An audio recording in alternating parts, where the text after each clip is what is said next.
right, folks, we are back. The InfoWarrior with Jason Bermas, and now I am glad to announce, very happy to announce, in fact, that we have Pastor Lindsey Williams joining us for 90 minutes. We're going to be taking phone calls about 45 minutes in. It's 866-582-9933. How are you this evening?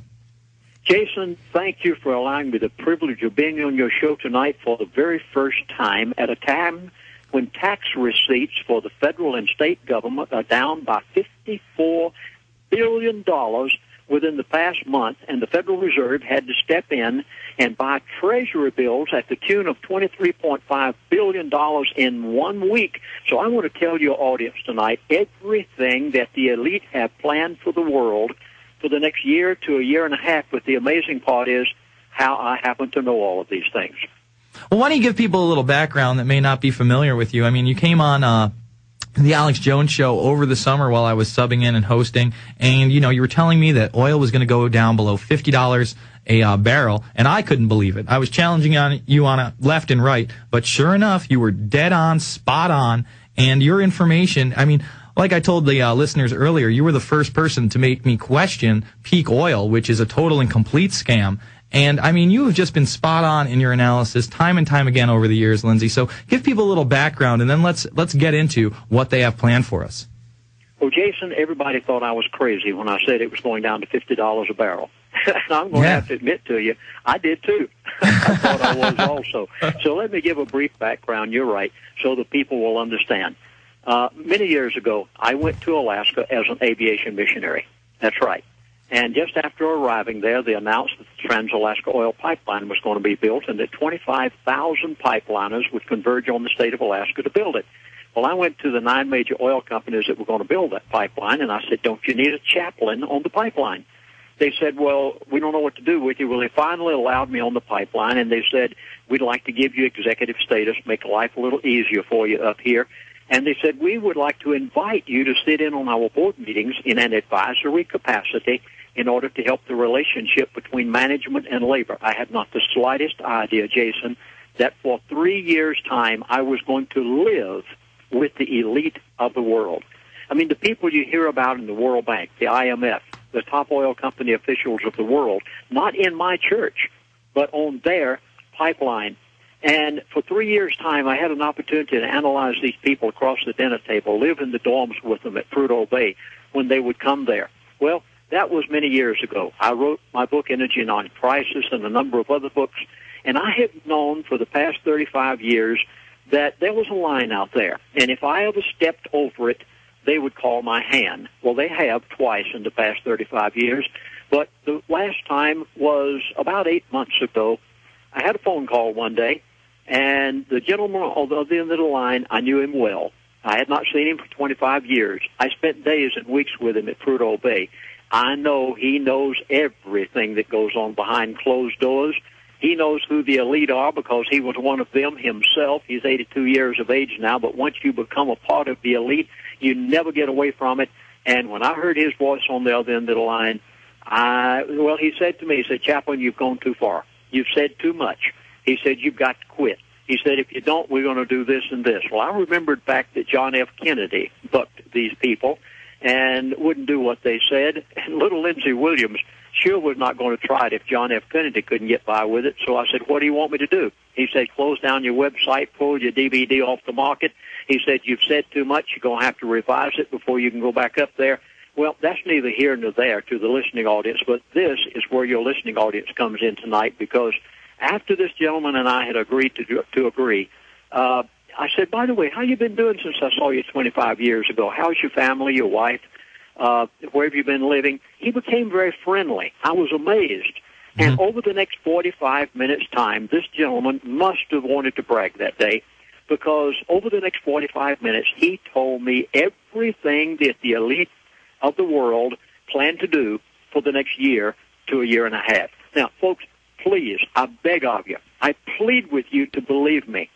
Everything you hear Jason Bermas say on his program is true. Everything you hear Alex Jones say on his program is true. There positively is a group of elite people on the face of the earth who control the world. I know. I lived with them for 3 years. I had an opportunity to analyze them on their own soil.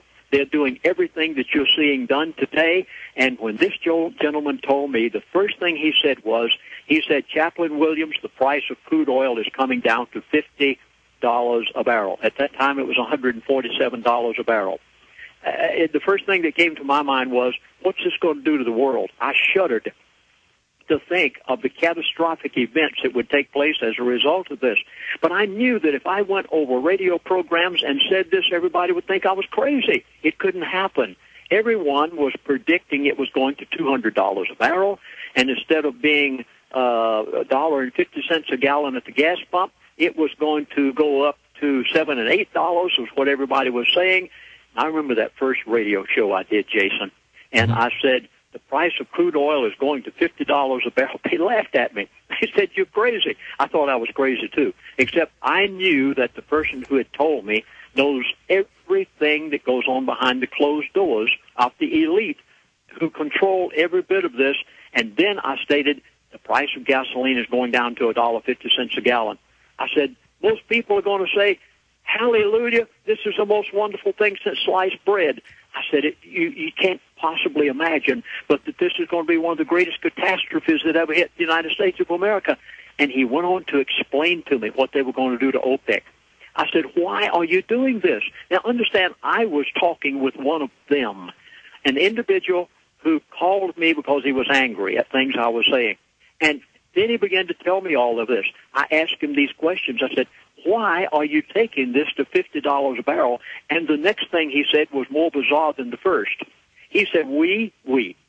They do. Believe me, they have the power to do this.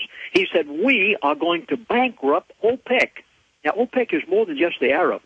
OPEC includes Venezuela, Nigeria, Mexico, many other oil-producing countries of the world. He said, we're going to bankrupt. I remember the first show I was on and said this. I guess it was the second show I was on and said that.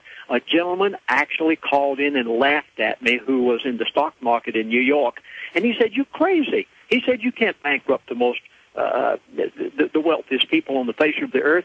Well, if anyone read the Dow Jones news wires just the other day in their article, you'll realize that Saudi Arabia is on the verge of some financial problems that are almost unbelievable. Then I began to analyze this, and I listened to what the OPEC oil ministers, when they finished their meeting just a few days ago, and their financial ministers came out and said that OPEC has lost $2.5 trillion in 4 months' time because of the price of crude oil going from $147 to $50 a barrel. They've lost 3/4 of their income. Now, Jason, I don't know how much you want me to say tonight, but I know everything that the elite plan to do for the next year to a year and a half. Well, let's focus on Saudi Arabia for a moment, because this was another point that you have been spot on about. They're already talking about how they're having these hard financial times, but now they're saying UN climate talks threaten our survival. Saudi Arabia, basically with this new carbon credit program and this carbon tax program that they're trying to bring in globally, Saudi Arabia basically says they're not going to be able to survive this, and it truly will gut their country. Yes, but when I first said this, it was an impossibility. I mean, I even thought I was crazy. I mean, here's a wacko out here trying to say this, and the only reason I dared to say it was because of one of them told me. But let me read it to you out of the Dow Jones news wires. Here it is, quote, Saudi Arabia, 90% of whose exports stem from oil, has sought to maintain the price of oil at $80 per barrel.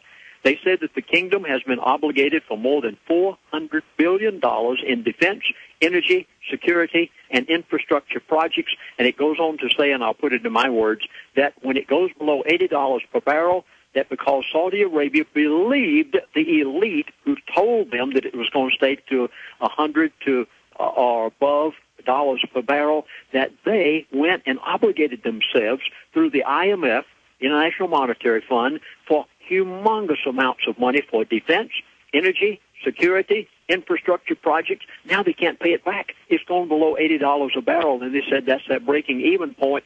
And when I said that this man had told me that they were going to bankrupt the Arabs, and then I asked him, I said, well, what about Iran? Oh, my goodness. I was amazed. I don't know whether you'd heard this before or not, Jason, but this gentleman said to me, he said, we don't want war with Iran. I said, what do you mean? He said, we're going to bankrupt them. And then I had been saying that we probably would go to war with Iran. A lot of other people were saying the same thing. He said, no, we don't want it. In a dire emergency, we will. But he said, we don't want that. We want to bankrupt them. Every bit of this is being done by the elite. It is not a conspiracy. Folks out there in the listening audience, please, this is not a conspiracy. This is an agenda. They know exactly what they're doing. They had it planned years in advance. This gentleman told me 8 months before it happened that it was going to take place, and the elite are doing every bit of this along with what's happening to the financial situation of America and banking, which we'll get into in the course of the program tonight.